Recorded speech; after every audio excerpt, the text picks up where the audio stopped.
Okay, so let's start with the next topic, that is hemodynamics. This is a very short topic. One or two questions sometimes are being asked from this topic. So this is a very short topic, and we will be doing this within 15 minutes. 10 or 15 minutes will be more than enough for this topic. So let's start with hemodynamics. Okay, hemodynamics. So which is the most abundant plasma protein? Look, there are two type of question. One is which is the most abundant protein, and the second question will be which of the following is the most abundant plasma protein. So there are two different answers for these two different questions, that is plasma protein सबसे abundant क्या है, and which is the most abundant protein in the body. So when we talk about the most abundant protein in the body, in the whole body, the most abundant protein is nothing but collagen. ठीक है, collagen. And about the different types of collagen we have already learned about this in the biochemistry also, जैसे कि type 4 collagen, it is found in the basement membrane, and all the other types of collagen that I am not going to do it here, but I have already done in the physiology and in the biochemistry. If you have not gone through those videos, you can simply go on the channel and just find it in the respective playlist. Okay, so let's go for the next topic, that is most abundant plasma protein. The question is being asked is most abundant plasma protein. The most abundant protein overall, the most abundant protein in the body is collagen, whereas the most abundant plasma protein is albumin. The most abundant plasma protein will be albumin. Albumin is the protein that is most abundant in the plasma. This oncotic pressure or osmotic pressure that is maintained, that is also due to the albumin only, isn't it? Like there are two types of pressure. We have already, in the case of edema, we will be reading that. In the cell inflammation topic, we have already read about that.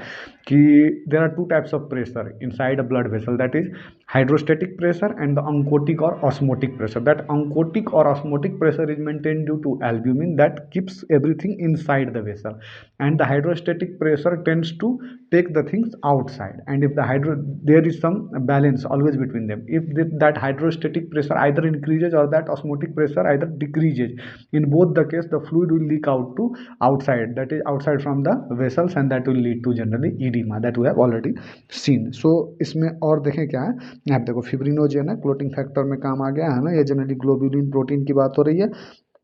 यहाँ पे देखो Bence Jones proteins. What is Bence Jones proteins? Then look, Bence Jones protein से भी question पूछा जाता है. Simply see, Bence Jones proteins are nothing but the free light chain of immunoglobulins. और जब लाइट चेन की मैं बात कर रहा हूँ तो आप लोगों के दिमाग में क्वेश्चन आ गया होगा. ठीक है, तो generally free light chain of immunoglobulins either kappa और लैम्डा. ठीक है, free light chain of generally immunoglobulins, that is either kappa और लैम्डा लाइट चेन. ठीक है, ये जनरली फाउंड इन, यही मैं बोल रहा था, it is generally found in this Bence Jones proteins is seen in the case of multiple myeloma. So this is very important question. We should just correlate this with the hematology also. ठीक है, सो बेंस zone protein वहाँ पे हम पढ़ेंगे. आगे देखो, all are true about the components of Virchow's triad except. Virchow triad के component everything है इसमें एक्सेप्ट. अभी देखो वर्चो ट्राइड जो है जनरली, देखो वर्चो ट्रायड क्या बताता है हमको? Virchow triad is nothing, it is for the thrombosis. Thrombosis के लिए एक जो ट्रायड हम सर्जरी में भी पढ़ते हैं, that is nothing but the Virchow triad. Virchow triad में तीन चीजें क्या क्या आती हैं? इंडोथेलियल इंजरी, स्टैसिस और turbulent blood flow. There are two types of blood flow in the physiology, we have already done that, है ना. एक लैमिनर ब्लड फ्लो होता है एंड एक टर्बुलेंट ब्लड फ्लो होता है. सो लैमिनर ब्लड फ्लो में कोई साउंड नहीं आता, the sound is due to generally the turbulent blood flow. अभी आगे देखो, hyper coagulability 3. The triad include endothelial injury, stasis और turbulent blood flow and the hyper coagulability condition. Hyper coagulability condition. So अभी देखो generally यहाँ पे option क्या क्या दिया हुआ है? All are true about the components of Virchow triad. So vasculitis, क्या वर्चो ट्रायड में वास्क्यूलाइटिस है? यस, क्योंकि इंडोथेलियल इंजरी की वजह से क्या होता है, वेसल्स में जनरली इन्फ्लामेशन होता है, and that is known as वास्क्यूलाइटिस.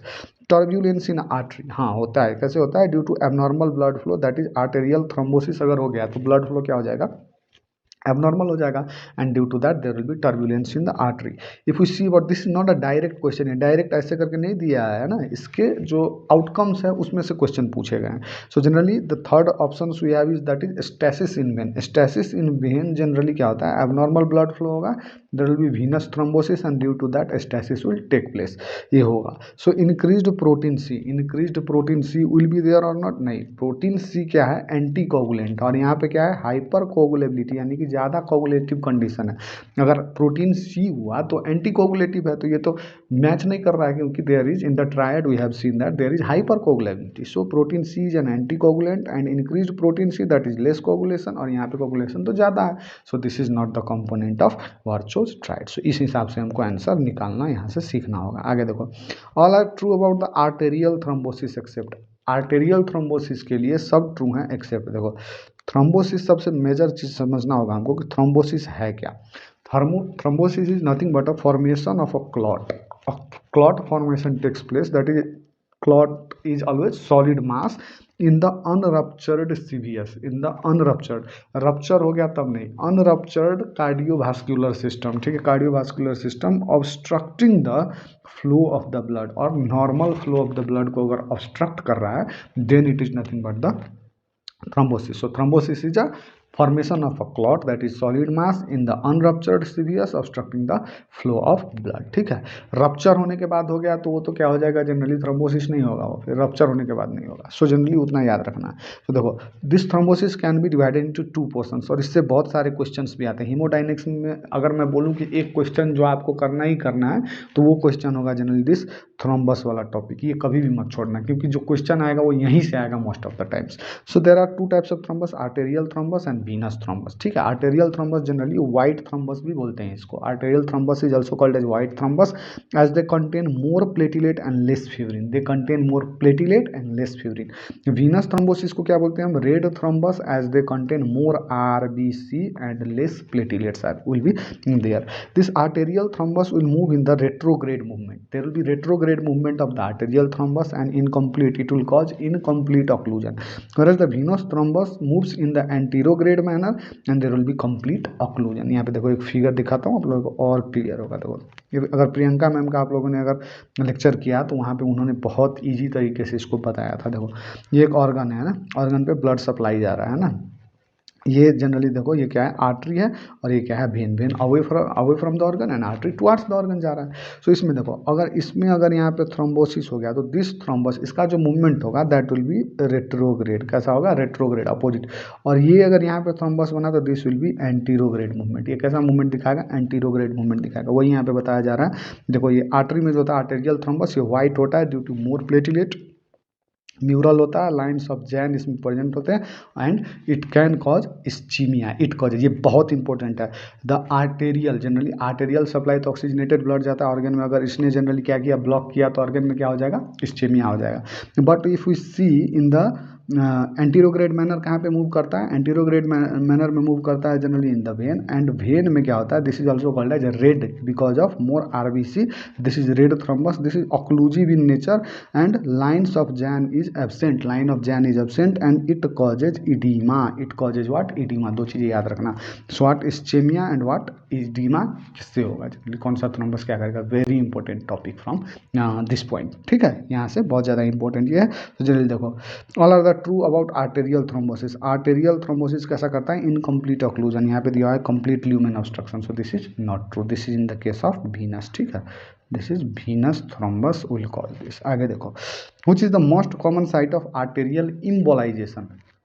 अभी देखो इम्बोलाई क्या है, थ्रोम्बस तो हमने पढ़ा कि थ्रोम्बस क्या है, अभी इम्बोलाई देखो मैंने इस हिसाब से इसको यहाँ पे सेट किया है कि अगर आप ये वीडियो देखने के बाद आपको हीमोडायनेमिक्स फिर से जाकर पढ़ना नहीं होगा, क्योंकि वहाँ जो सारी इंपॉर्टेंट टॉपिक्स जहाँ से क्वेश्चन आते हैं वो सारा मैंने यहाँ पे करवा दिया। थ्रोम्बस मैंने थोड़ी देर पहले बताया था क्या है, बेसिक भी बताया था। अब इम्बोलाई का मैं बेसिक बताता हूँ आपको। इम्बोलाई क्या है, it is a detached intravascular solid, it is detached, ये लगा नहीं हुआ है वहाँ से, ये डिटैच हो गया। यहाँ पे देखो ये जनरली यहीं पे थ्रोम्बस यहीं पे है ना, लेकिन ये क्या हो जाएगा, इम्बोलाई, ये जब डिटैच हो जाएगा तो उसको हम क्या बोलेंगे, इम्बोलाई बोलेंगे। डिटैच्ड इंट्रावास्कुलर सॉलिड लिक्विड और गैसियस मास, वो जनरली सॉलिड मास ही रहता है, बट यहाँ पे क्या होता है, सॉलिड, लिक्विड और gaseous mass that is carried by the blood from its point of origin to a distant site पे लेके जाएगा, where it often causes a tissue dysfunction और इन्फेक्शन। अब यहाँ से ये टूट के क्या हुआ, जाके पल्मोनरी आर्टरी में बैठ गया, पल्मोनरी वेन में बैठ गया, हेपाटिक वेन में बैठ गया, वहाँ पे बैठ गया, तो इसको हम क्या बोलेंगे, इम्बोलस बोलेंगे। So in this case it affects of arterial emboli, we must know कि जो अगर आर्टेरियल इम्बोलाई है उसकी वजह से क्या होगा, so the effects of arterial emboli it will cause infection of organ, ठीक है, क्योंकि ब्लड ही नहीं सप्लाई होगा उस ऑर्गन के पास। It will cause gangrene in the lower limbs, lower limb में गैंग्रीन देखी जाएगी। Myocardial infection in coronary embolism, coronary embolism हुआ तो it will lead to, coronary artery कहाँ पे सप्लाई करता है, हार्ट में नहीं गया तो मायोकार्डियल इन्फेक्शन।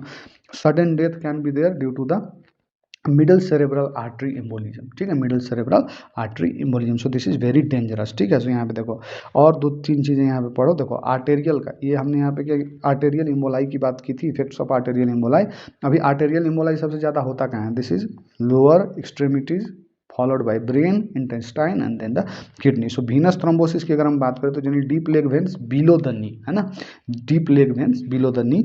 और पल्मोनरी एम्बोलिज्म की बात करें तो femoral veins above the knee होता है, ठीक है। This is the main common site for this type of embolism, ठीक है। So generally which is the most common site of arterial embolization, that is nothing but lower extremity. यहाँ पे हमने बात करा most common site is lower extremity, उसके बाद brain, उसके बाद इंटेस्टाइन और उसके बाद किडनी, ठीक है। आगे देखो chicken fat appearance is seen in, देखो चिकन फैट अपीयरेंस है जनरली, देखो yellow appearance at upper end, है ना, देखो अपर एंड पे येलो अपीयरेंस दिखेगा एंड लोअर एंड पे कैसा दिखेगा, रेड अपीयरेंस दिखेगा। And due to this yellow appearance at the upper end and the red appearance being at the lower end, it will show like chicken fat की तरह दिखेगा।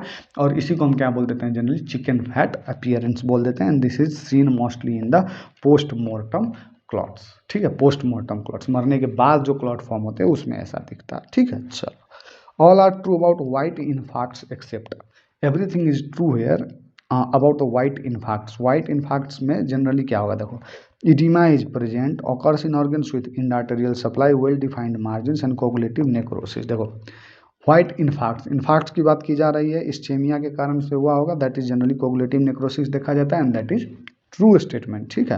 Well defined margins भी होता है, occurs in organs with end arterial supply, of course end arterial supply वाले में oedema is present, no oedema is not present. अब देखो व्हाइट इन्फार्क्ट और रेड इन्फार्क्ट के बारे में भी मैं थोड़ा सा आपको बोल देता हूँ। देखो व्हाइट इन्फार्क्ट क्या है, white infarct generally occurs in the solid organs with end arterial circulation, जहाँ पे इंड आर्टेरियल सर्कुलेशन है वहाँ पे जनरली क्या होगा, व्हाइट इन्फार्क्ट होगा। It has well defined margin, so this white infarct will be having a well defined margin and there is edema is absent, ठीक है। edema क्या होगा, जनरली absent होगा। अगर हम रेड इन्फार्क्ट की बात करें, इन the case of red infarct it occurs in organs with dual blood supply, ऐसे ऑर्गन्स पे जहाँ पे डुअल ब्लड सप्लाई, अब जैसे डुअल ब्लड सप्लाई कौन से ऑर्गन्स में होते हैं, generally there will be dual blood supply. सबसे मेन तो ये लीवर, उसके बाद लंग, उसके बाद इंटेस्टाइन, टेस्टिस, ओवरी, जहाँ पे डुअल ब्लड सप्लाई है वहाँ पे जनरली क्या होगा, it occurs in the organs. Red infarct occurs in the organs with dual blood supply।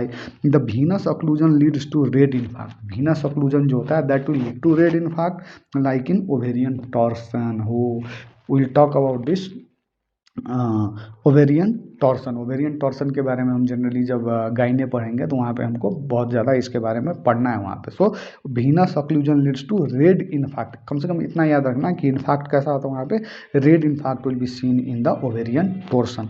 इसके बाद यहाँ पे देखो it has ill defined margins, it has generally ill defined margins and oedema is present. दो major feature है, oedema is absent in white infarct and oedema is present in generally red infarct. यहाँ पे क्या होता है, oedema absent, यहाँ पे क्या होता है, oedema is present in the red infarct. So अगर इतना हम कर लिए इस टॉपिक में, then there were just simply 5 और 7 क्वेश्चंस। ये बहुत छोटा सा टॉपिक था हीमोडायनामिक्स का, बट इसमें मैंने जितना इसमें चाहिए था, जैसे ये आर्टेरियल थ्रोम्बोसिस हो गया, थ्रोम्बोसिस का पार्ट, इम्बोलिज्म का पार्ट, सबसे मेजर क्वेश्चंस यहाँ से पूछे ही वही जाएंगे, थ्रोम्बोसिस और generally embolism. So that if we do that will be more than enough for this topic, है ना। जैसे एक प्रोटीन वगैरह का पूछा था वो भी हमने कर लिया। बाकी जो टॉपिक्स इसमें आएंगे, अगर क्वेश्चन एक्स्ट्रा पूछने की भी कोशिश की गई तो that will be generally from the haemodynamics में जनरली क्वेश्चन जो आएंगे that will B from covered from the physiology part only, ठीक है। फिजियोलॉजी से हम उसको कवर कर लेंगे एंड फिजियोलॉजी तो हमने पूरा डिटेल में everything we have done about about the physiology, so we are not in any problem about the physiology. Physiology मैंने बहुत अच्छे तरीके से बहुत शॉर्ट एंड स्वीट में करवा दिया था। So just go and watch that physiology और वहाँ से कीजिए। And if you feel this videos are helpful for you, please write down a small comment that yes, this video is helpful, and it will motivate me to make these types of videos more and more in the coming future. So this much for this video.